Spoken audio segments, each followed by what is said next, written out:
Hi, I'm Christian Bombeck. I'm the founder of Dominche. Dominche makes the Steampunk.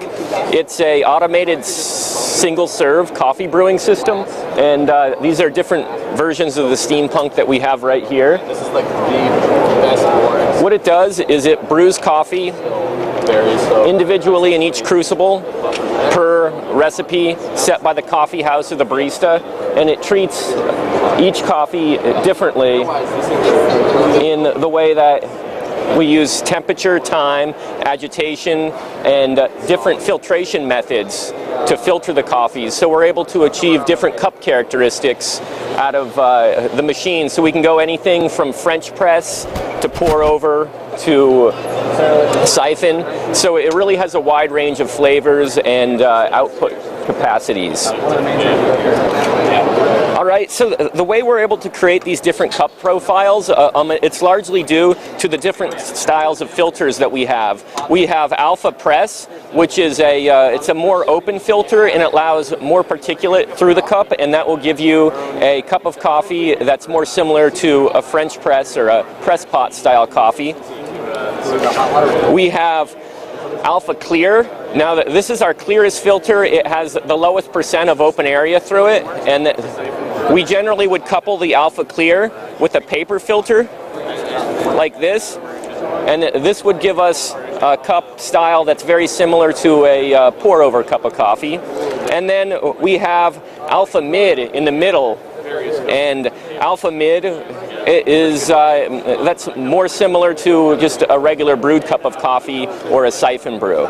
So through using these different filters and paper combinations, we can create these different cup characteristics and really achieve a wide range of brew to offer customers.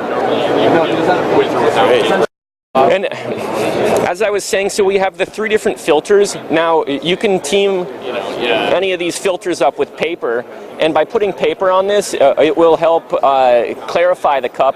You'll lose the particulate and thicker mouthfeel that you would have with a French press style coffee, but you'll get levels of clarity and definitions of flavor, different distinct flavors in the cup when you put paper on it. So it really just comes down to personal preference and what that individual coffee has to offer. So yeah, like I was saying, it really leads to a wide array of output in terms of cup characteristic.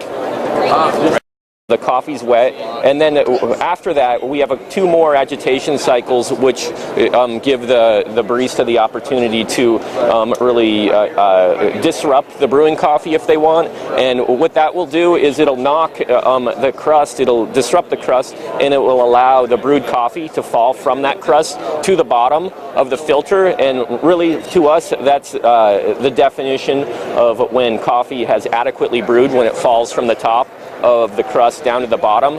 And also, kind of the best thing about that too is it becomes its own filter. So when you have this filter with coffee sitting on top, it filters through itself. Maybe we just... Okay, so what we have here is a very large stainless steel boiler. It's very large capacity with a large heating element, so it's an excellent steam source. What it is it's halfway full with water, halfway full with steam, and what we do is we draw hot water out of the boiler, we mix it with cool water coming in from inline water, and then it's sent and measured, dosed into the crucible. It's dosed into the crucible right below our set point temperature, and when it's dosed in the crucible, it's then injected into the top chamber where it's heated to a precise set point, anywhere you'd like to set it, let's say 180 to 210. It achieves set point within a few seconds, and then it's back down in the bottom, and then the barista doses the coffee. Once the barista doses the coffee, they hit brew, and then it executes a brew recipe. The brew recipes, it consists of time, temperature, agitation, and filtration method as well. So when that recipe carries out, the first part of that recipe is wetting the grinds. So the coffee comes up through the center of the piston, and then it showers out over the bed of coffee. and then you fully wet your coffee. So then the coffee's brewing. So after that first wetting of the coffee, we have 2 agitation cycles, and what those agitation cycles do are they disrupt the crust of the coffee on the top. And for us, that's really important because you want to be able to disrupt that crust of brewing coffee and allow the brewed coffee to fall out of that crust and settle on the bottom. We want it to sit right on top of that filter bed. When it sits on top of that filter bed, it becomes its own filter, and coffee is its own best filter. So this process allows us to really visualize and accomplish that goal of perfect brew times, and then also perfect filter beds with a combination of this photochemically etched filter combined with brewed coffee on top of it.